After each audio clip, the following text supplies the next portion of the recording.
Hi, and thanks for joining me. Today I'm going to show you how I made a Colonial Williamsburg apple tree centerpiece for the holidays for a friend of mine.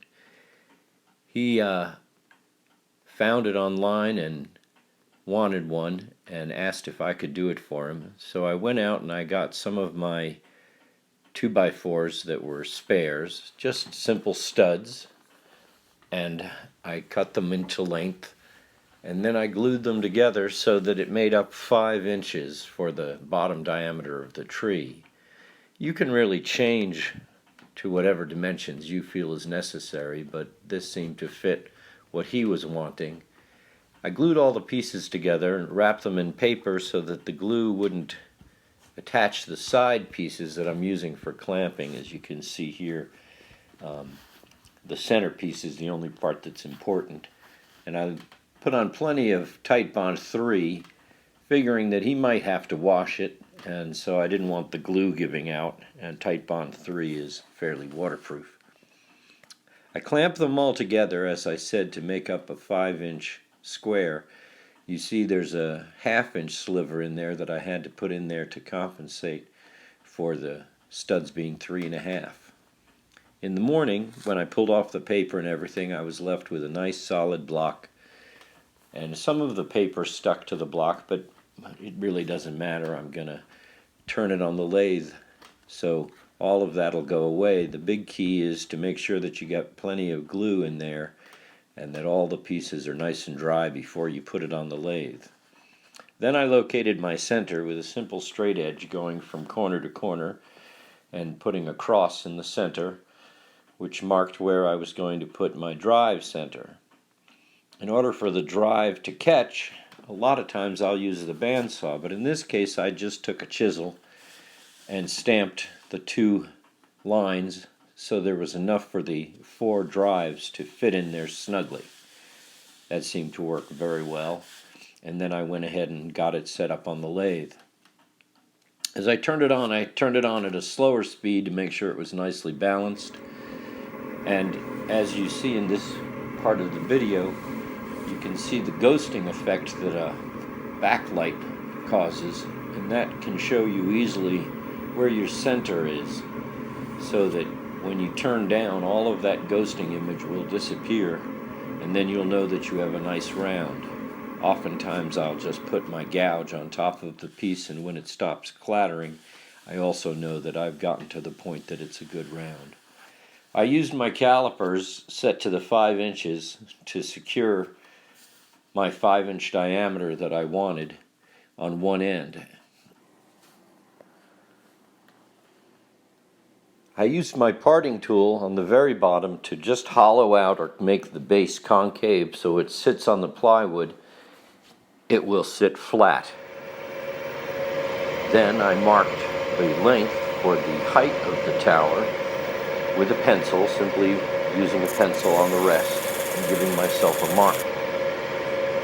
Then again, I used the parting tool to go in and make 2 steps. One step further in where I'll most likely saw off the top, and the other step going in and getting ready for the caliper to mark it where that top diameter of the tree needs to be. Now I'm going to go with the gouge and just taper it down to those 2 steps, staying a little wider than I need because I know that I'll always have to clean it up. Here it is. You can see the light underneath the ruler showing that it's not quite flat. So I'll come back with a skew chisel and just clean up that taper. Now that it's flat, I can check it for the need of being nice and clean, the taper good, the dimensions good, and I can go ahead and start scoring it and marking it for where the nail holes will have to be.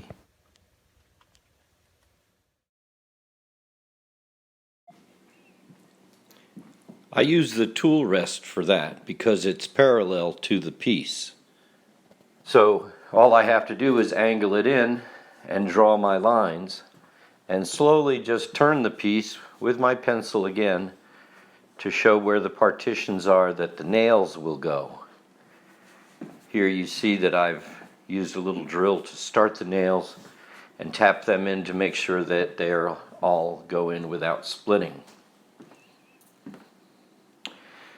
Here I'm cutting the 12-inch base on the bandsaw, pre-drilling the 4 holes for it to go into the base, and while it's off the piece, going ahead and burning in my stamp of my maker's mark.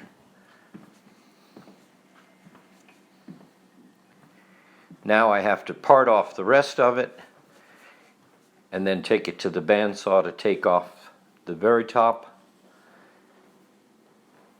put in the 2 nails that are needed up there, get those started,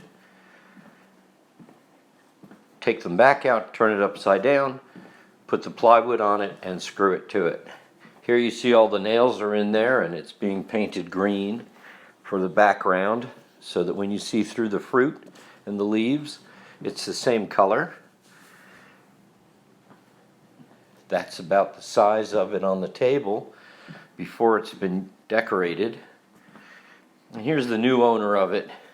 Seems to be enjoying putting the apples on and the leaves and the pineapple that goes on the top of it, which is customary. I think it turned out fairly well. He seemed very happy with it. And it makes for a very dramatic, fun, and colonial-styled centerpiece for a holiday table. I like the way he put the apples upright on it so all the stems are visible at the top. And then he added some holly and some Nandina, and I think it looks really, really, really nice. I hope you've enjoyed the video. I hope it's clear, and I hope that you will like it and subscribe to some of my other videos as well. Happy holidays.